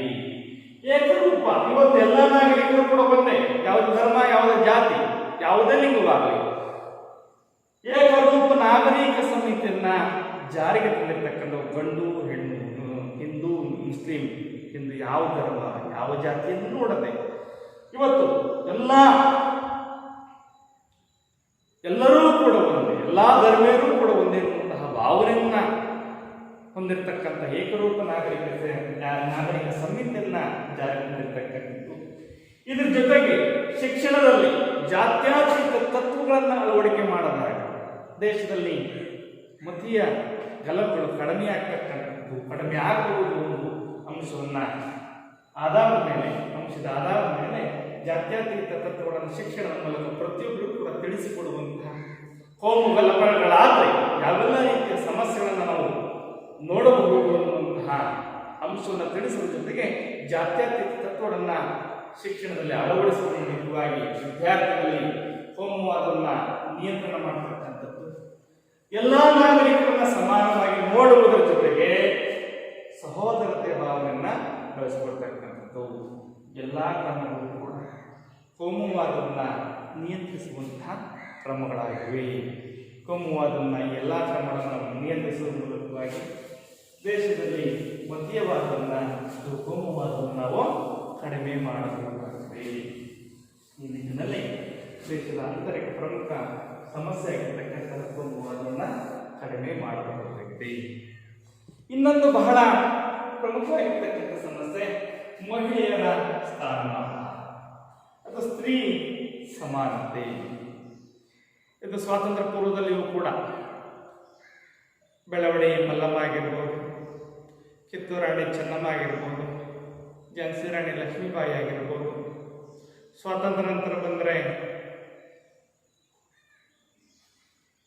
ಇಂದಿರಾ ಗಾಂಧಿ ಆಗಿರ್ಬೋದು, ಪ್ರತಿಭಾ ದೇವಿ ಸಿಂಗ್ ಪಾಟೀಲ್ ಆಗಿರ್ಬೋದು, ಸುಚೇತಾ ಕೃಪಲಾನಿ ಆಗಿರ್ಬೋದು, ಈ ರೀತಿ ವಿವಿಧ ಕ್ಷೇತ್ರದಲ್ಲಿ ಮಹಿಳೆಯರೂ ಕೂಡ ಒಂದು ಉತ್ತಮವಾದಂತಹ ಸ್ಥಾನಮಾನವನ್ನು, ಉತ್ತಮವಾದಂತಹ ಒಂದು ಸ್ಥಾನಗಳಲ್ಲಿ ನಿರ್ವಹಣೆ ಮಾಡತಕ್ಕಂಥ ಅಂಶವನ್ನು ನಾವು ನೋಡ್ತಾ ಬರ್ತೇವೆ. ಆ ನಿಟ್ಟಿನಲ್ಲಿ ಸ್ತ್ರೀಯರ ಶೋಷಣೆಯನ್ನ ದೂರ ಮಾಡಿ ಪುರುಷರಂತೆ ಮಹಿಳೆಯರ ಸ್ಥಾನಮಾನವನ್ನು ಕೂಡ ಸಮಾನವಾದ ಸ್ಥಾನಮಾನವನ್ನು ಕಲ್ಪಿಸಿಕೊಡುವಂತ ನಿಟ್ಟಿನಲ್ಲಿ ಇವತ್ತು ಸರ್ಕಾರ ಮಹಿಳೆಯರ ಸಮಾನತೆಗಾಗಿ ಸಾಕಷ್ಟು ವಿಧವಾದಂತಹ ಸೌಲಭ್ಯಗಳನ್ನು ಕಲ್ಪಿಸಿಕೊಟ್ಟಿದೆ. ಹೆಣ್ಣೆಂದು ಕರೀತಾರೆ, ಸಮಾಜವು ಕಲಿಯುವಂತೆ, ಶಾಲೆಯನ್ನು ಕರೆದಂತೆ ಸಮಾಜವೂ ಕೂಡ ಸಾಕಷ್ಟು ವಿಧವಾದಂಥ ರೀತಿಯಲ್ಲಿ ಅಭಿವೃದ್ಧಿಯನ್ನು ಹೊಂದಿದೆ. ಆ ನಿಟ್ಟಿನಲ್ಲಿ ಹೆಣ್ಣೊಂದು ಕಲಿತರೆ ಶಾಲೆಯನ್ನು ಕರೆದಂತೆ ಎಂಬ ನಾಣ್ಯ ಆಧಾರದ ಮೇಲೆ ಇವತ್ತು ಮಹಿಳೆಯರ ಅಭಿವೃದ್ಧಿಯನ್ನು ಮಾಡಿದರೆ ಸಮಾಜವೂ ಕೂಡ ತಾನೇ ಅಭಿವೃದ್ಧಿಯನ್ನು ಹೊಂದುತ್ತದೆ, ಸುಧಾರಣೆ ಆಗುತ್ತದೆ ಅನ್ನುವಂಥ ನಿಟ್ಟಿನಲ್ಲಿ ಇವತ್ತು ಪುರುಷರು ಮಾತ್ರ ಭಾರತೀಯ ಸಮಾಜದಲ್ಲಿ ಬಹಳ ಪ್ರಮುಖವಾದಂಥ ಪಾತ್ರವನ್ನು ವಹಿಸುವುದಿಲ್ಲ. ಪುರುಷರ ಜೊತೆಗೆ ಸ್ತ್ರೀಯರೂ ಕೂಡ ಸಮಾಜದಲ್ಲಿ ಬಹಳ ಪ್ರಮುಖವಾದಂತಹ ಪಾತ್ರವನ್ನು ನಿರ್ವಹಿಸುತ್ತಾರೆ ಎಂಬ ಅಂಶವನ್ನು ಸರ್ಕಾರ ಗಮನದಲ್ಲಿಟ್ಟುಕೊಂಡು ಮಹಿಳೆಯರ ಸ್ಥಾನಮಾನವನ್ನು ಸುಧಾರಣೆ ಮಾಡಲಿಕ್ಕೆ ಸಾಕಷ್ಟು ರೀತಿಯಾದಂಥ ಕ್ರಮಗಳನ್ನು ಜಾರಿ ತಂದಿದೆ. ಹಾಗಾಗಿ ಮಹಿಳೆಯರ ಸ್ಥಾನಮಾನವನ್ನು ಸುಧಾರಿಸುವಂತಹ ಕ್ರಮಗಳು ಯಾವುವು? 3 ಅಂಕದ ಪ್ರಮುಖವಾಗಿರ್ತಕ್ಕಂಥ ಕೇಳ್ತೇವೆ. ಹಾಗಾಗಿ ಆ ಸುಧಾರಣಾ ಕ್ರಮಗಳು ಯಾವುವು? ಮಹಿಳೆಯರ ಸ್ಥಾನಮಾನವನ್ನು ಸುಧಾರಿಸುವಂಥ ಕ್ರಮಗಳು ಯಾವುವು? ಒಂದನೇದು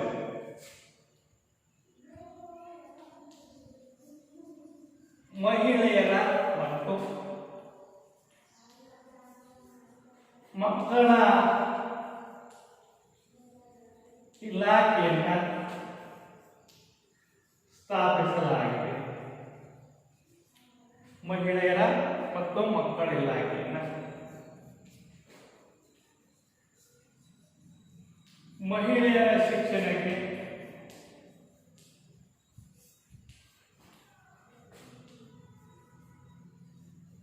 ಒತ್ತು ನೀಡಿದೆ.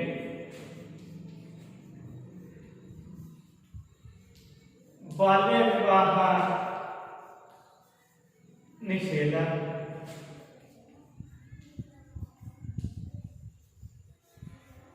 ಬಹುಪತ್ನಿತ್ವ ನಿಷೇಧ,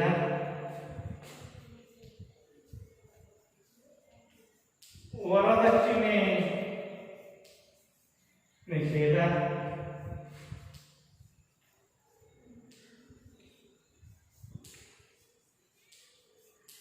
ಸತಿ ಪದ್ಧತಿ ನಿಷೇಧ, ವಿಧವಾ ಪುನರ್ವಿವಾಹಕ್ಕೆ ಅವಕಾಶ, ವಿಧವಾ ಪುನರ್ವಿವಾಹಕ್ಕೆ ಅವಕಾಶ, ಸ್ತ್ರೀ ಶಕ್ತಿ ಸಂಘಗಳ ಸ್ಥಾಪನೆ, ಸ್ತ್ರೀ ಶಕ್ತಿ ಸಂಘಗಳ ಸ್ಥಾಪನೆ. ಈ ಎಲ್ಲಾ ಕ್ರಮಗಳನ್ನ ಮಹಿಳೆಯರ ಸ್ಥಾನಮಾನವನ್ನ ಸುಧಾರಿಸುವಂತಹ ನಿಟ್ಟಿನಲ್ಲಿ, ಹೆಚ್ಚಿಸುವಂತಹ ನಿಟ್ಟಿನಲ್ಲಿ ಜಾರಿಗೆ ತಂದಿರುವಂತಹ ಯೋಜನೆಗಳು. ಮೊದಲನೇದಾಗಿ ಮಹಿಳೆಯರ ಮತ್ತು ಮಕ್ಕಳ ಕಲ್ಯಾಣ ಇಲಾಖೆ, ಮಹಿಳಾ ಕಲ್ಯಾಣ ಇಲಾಖೆಯನ್ನು ಒಂದು ಜಾರಿಗೆ ತರಲಾಗಿದೆ. ಅದರ ಜೊತೆಗೆ ಮಹಿಳೆಯರಿಗೆ ಮಕ್ಕಳ ಕಲ್ಯಾಣ ಇಲಾಖೆಯನ್ನು ಕೂಡ ಮರ್ಜು ಮಾಡಿ ಮಹಿಳಾ ಮತ್ತು ಮಕ್ಕಳ ಕಲ್ಯಾಣ ಇಲಾಖೆಯನ್ನು ಜಾರಿಗೆ ತಂದಿರತಕ್ಕಂಥದ್ದು. ಮಹಿಳೆಯರ ಶಿಕ್ಷಣಕ್ಕೆ ವಿಶೇಷವಾದಂತಹ ಒತ್ತಡ ನೀಡತಕ್ಕಂಥದ್ದು, ಬಾಲ್ಯ ವಿವಾಹ ಪದ್ಧತಿಯನ್ನ ನಿಷೇಧ ಮಾಡಿರ್ತಕ್ಕಂಥದ್ದು, ಬಹುಪತ್ನಿತ್ವವನ್ನು ನಿಷೇಧ ಮಾಡಿರ್ತಕ್ಕಂಥದ್ದು, ವರದಕ್ಷಿಣೆಯನ್ನ ನಿಷೇಧ ಮಾಡಿರ್ತಕ್ಕಂಥದ್ದು, ಸತಿ ಪದ್ಧತಿ ನಿಷೇಧ, ವಿಧವಾ ಪುನರ್ವಿವಾಹವನ್ನು ಪ್ರೋತ್ಸಾಹ ಮಾಡ್ತಕ್ಕಂಥದ್ದು. ನೋಡ್ರಿ, ಇದನ್ನು ಬಹಳ ಮುಖ್ಯವಾಗಿರ್ತಕ್ಕಂಥದ್ದು. ಸತಿ ಪದ್ಧತಿಯ ಸಂದರ್ಭದಲ್ಲಿ ಗಂಡ ಸತ್ತ ಕ್ಷಣ ಹೆಂಡತಿಯು ಕೂಡ ಚಿತೆಗೆ ಹಾರಬೇಕಾಗಿತ್ತು. ಆದರೆ ಸ್ವಾತಂತ್ರ್ಯ ನಂತರ ಭಾರತ ಸರ್ಕಾರ ವಿಧವೆಯರು ಕೂಡ ಗಂಡ ಸತ್ತ ನಂತರ ಪುನರ್ವಿವಾಹವನ್ನು ಆಗಲಿಕ್ಕೆ ಅವಕಾಶವನ್ನ ನೀಡಿದೆ. ಈ ರೀತಿ ವಿಧವಾ ಪುನರ್ವಿವಾಹಕ್ಕೆ ಅವಕಾಶವನ್ನ ಕಲ್ಪಿಸಿಕೊಟ್ಟಿರ್ತಕ್ಕಂಥದ್ದು. ಇದು ಸ್ತ್ರೀಯರ ಬಲವರ್ಧನೆಗೆ, ಆರ್ಥಿಕ ಮತ್ತು ಸಾಮಾಜಿಕವಾಗಿ ಸ್ತ್ರೀ ಸಬಲೀಕರಣವನ್ನು ಸ್ತ್ರೀಯರ ಸಬಲೀಕರಣಕ್ಕಾಗಿ ಸ್ತ್ರೀ ಶಕ್ತಿ ಸಂಘಗಳನ್ನ ಸ್ಥಾಪನೆ ಮಾಡಿರ್ತಕ್ಕಂಥದ್ದು ಕೂಡ.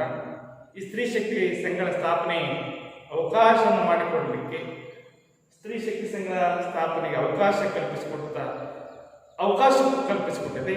ಯಾವ ಕಾರಣಕ್ಕಾಗಿ ಅವಕಾಶ ಕಲ್ಪಿಸಿಕೊಟ್ಟಿದೆ ಅಂತಂದ್ರೆ, ಸ್ತ್ರೀಯರು ಕೂಡ ಸ್ವಾವಲಂಬಿಗಳಾಗಬೇಕು ಅನ್ನುವ ನಿಟ್ಟಿನಲ್ಲಿ ಸ್ತ್ರೀ ಶಕ್ತಿ ಸಂಘಗಳನ್ನ ಸ್ಥಾಪನೆ ಮಾಡಲಿಕ್ಕೆ ಇವತ್ತು 1999ರಲ್ಲಿ ನಮ್ಮ ಕರ್ನಾಟಕ ಸರ್ಕಾರದ ಮುಖ್ಯಮಂತ್ರಿಗಳಾಗಿರ್ತಕ್ಕಂತಹ ಎಸ್.ಎಂ. ಪ್ರಕಾಶ್ ಅವರು ಈ ಸ್ತ್ರೀ ಶಕ್ತಿ ಸಂಘದ ಸ್ಥಾಪನೆಗೆ ಅವಕಾಶ ಕಲ್ಪಿಸಿಕೊಟ್ಟರು. ಎಲ್ಲ ಕ್ರಮಗಳು ಮಹಿಳೆಯರ ಸ್ಥಾನಮಾನ ಸುಧಾರಿಸುವಂತಹ ಕ್ರಮಗಳಾಗಿವೆ. ಇನ್ನೊಂದು ಬಹಳ ಪ್ರಮುಖವಾಗಿರ್ತಕ್ಕಂಥ ಸಮಸ್ಯೆ ಅಂತ ಹೇಳಿದ್ರೆ ಭಯೋತ್ಪಾದನೆ.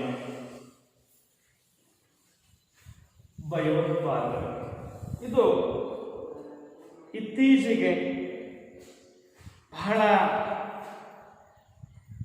ಪ್ರಮುಖ ಹಾಗೂ ಭಾರತಕ್ಕೆ ಜಟಿಲವಾಗಿರ್ತಕ್ಕಂಥ ಸಮಸ್ಯೆ ಆಗಿದೆ. ದೇಶದ ಆರ್ಥಿಕ ಅಭಿವೃದ್ಧಿಯ ದೃಷ್ಟಿಯಿಂದ, ಜನರನ್ನ ರಕ್ಷಣೆ ಮಾಡುವಂತಹ ದೃಷ್ಟಿಯಿಂದ ಚಿಂತೆಗೀಡು ಮಾಡುವಂತ ಸಮಸ್ಯೆ ಆಗಿದೆ. ಹಾಗೆ ಭಯೋತ್ಪಾದನೆ ಎಂದರೇನು? ಭಯೋತ್ಪಾದನೆ ನಾವು ಭೀತಿವಾದ ಅಂತ ಕೂಡ ಕರೀತೀವಿ. ಏನಂತ ಕರಿತೇವೆ? ಭೀತಿವಾದ ಎಂದು ಕೂಡ ಕರೆಯುತ್ತೇವೆ. ಭಯವನ್ನು ಉತ್ಪಾದಿಸುವುದೇ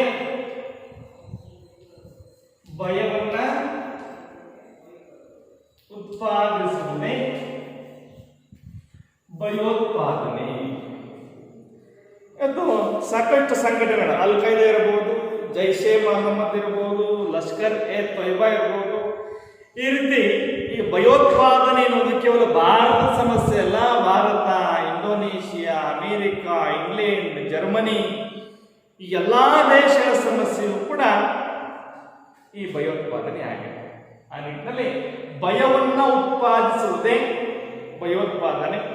ಇವತ್ತು ಪ್ರಪಂಚದಾದ್ಯಂತ ಅನೇಕ ಭಯೋತ್ಪಾದನಾ ಸಂಘಟನೆಗಳು ಇವತ್ತು ದೇಶಕ್ಕೆ ಭಯವನ್ನ ಅಥವಾ ಭೀತಿವಾದವನ್ನು ಸೃಷ್ಟಿ ಮಾಡ್ತಾ ಇದ್ದಾವೆ. ಉದಾಹರಣೆಗೆ ಭಾರತಕ್ಕೆ ಬಂದರೆ ಸಂಸತ್ತಿನ ಮೇಲೆ ಆದಂತಹ ದಾಳಿ ಇರಬಹುದು, ಮುಂಬೈ ಮೇಲೆ ತಾಜ್ ಹೋಟೆಲ್ ಮೇಲೆ ಆದಂತಹ ದಾಳಿ ಇರಬಹುದು, ಅದೇ ರೀತಿ ಹೈದರಾಬಾದಿನ ಚಾರ್ಮಿನಾರ್ ಮೇಲೆ ಆದಂತಹ ದಾಳಿ ಇರಬಹುದು. ಈ ರೀತಿ ದೇಶದ ನಾನಾ ಪ್ರದೇಶಗಳ ಮೇಲೆ ಈಗಾಗಲೇ ಭಯೋತ್ಪಾದಕರು ದಾಳಿಯನ್ನು ನಡೆಸಿ ಸಾಕಷ್ಟು ರೀತಿಯಂತಹ ಭಯವನ್ನ ಸೃಷ್ಟಿ ಮಾಡಿ ದೇಶವನ್ನೇ ಚಿಂತೆಗೆ ಈಡು ಮಾಡುವಂತಹ ಒಂದು ಅವಕಾಶಕ್ಕೆ ಇವತ್ತು ಭಯೋತ್ಪಾದಕರು ತಂದು ನೆಲೆಸಿದ್ದಾರೆ. ಯಾವ ಸಂದರ್ಭದಲ್ಲಿ ಹೇಗೆ ಅವರು ದಾಳಿಯನ್ನು ನಡೆಸುತ್ತಾರೆ ಅನ್ನುವಂತಹ ಅಂಶವೂ ಕೂಡ ತಿಳಿಯದೆ, ಯಾವ ರೀತಿ ದೇಶದ ಜನರನ್ನ ರಕ್ಷಣೆ ಮಾಡಬೇಕು ಅನ್ನುವಂತಹ ಒಂದು ಸ್ಥಿತಿಗೆ ಸರ್ಕಾರಗಳು ತಲುಪಿವೆ. ಹಾಗಾಗಿ ಭಯೋತ್ಪಾದಕರು ತಮ್ಮ ದಾಳಿಗಳಿಗೆ ಯಾವೆಲ್ಲ ಸ್ಥಳಗಳನ್ನು ಬಳಕೆ ಮಾಡ್ಕೊಳ್ತಾರೆ ಅಂತಂದ್ರೆ, ವಿಮಾನ ನಿಲ್ದಾಣಗಳಲ್ಲಿ,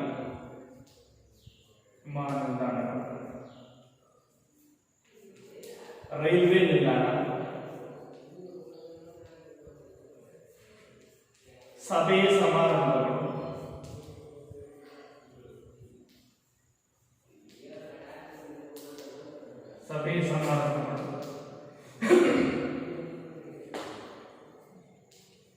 ಜನನಿಬಿಡ ಪ್ರದೇಶಗಳು,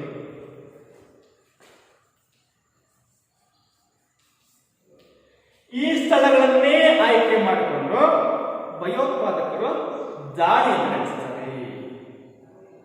ಹಾಗಾದ್ರೆ ಈ ಎಲ್ಲಾ ಸ್ಥಳಗಳನ್ನ ಬಳಕೆ ಮಾಡಿಕೊಂಡು ದಾಳಿ ನಡೆಸಿದರೆ ಯಾವೆಲ್ಲ ರೀತಿಯ ಪರಿಣಾಮಗಳನ್ನು ಭಯೋತ್ಪಾದಕತೆಯಿಂದ ನೋಡಬಹುದು ಅಂದ್ರೆ, ಒಂದು, ಸಾಕಷ್ಟು ಸಾವು ನೋವುಗಳು ಸಂಭವಿಸುತ್ತವೆ.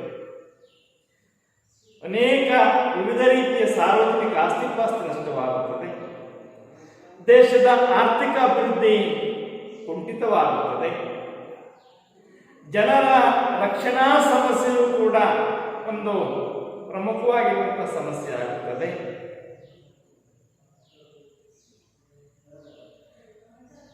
ದೇಶದ ನೈತಿಕ ಅಧಪತನಕ್ಕೆ ಕಾರಣವಾಗುತ್ತದೆ. ಎಲ್ಲ ಪರಿಣಾಮಗಳು ಭಯೋತ್ಪಾದನೆಯ ಪರಿಣಾಮಗಳು. ಸಾವು ನೋವುಗಳು, ಜಾಸ್ತಿ ಆಸ್ತಿಪಾಸ್ತಿ ನಷ್ಟ ಉಂಟಾಗ್ತಕ್ಕಂಥದ್ದು, ನೈತಿಕ ಅಧಪತನ, ಜನರ ರಕ್ಷಣೆಯ ಸಮಸ್ಯೆ, ಆರ್ಥಿಕ ಮತ್ತು ಸಾಮಾಜಿಕ ಅಭಿವೃದ್ಧಿ ಕುಂಠಿತ, ಎಲ್ಲ ಪರಿಣಾಮಗಳು ಭಯೋತ್ಪಾದನೆಯ ಕ್ರಮಗಳು.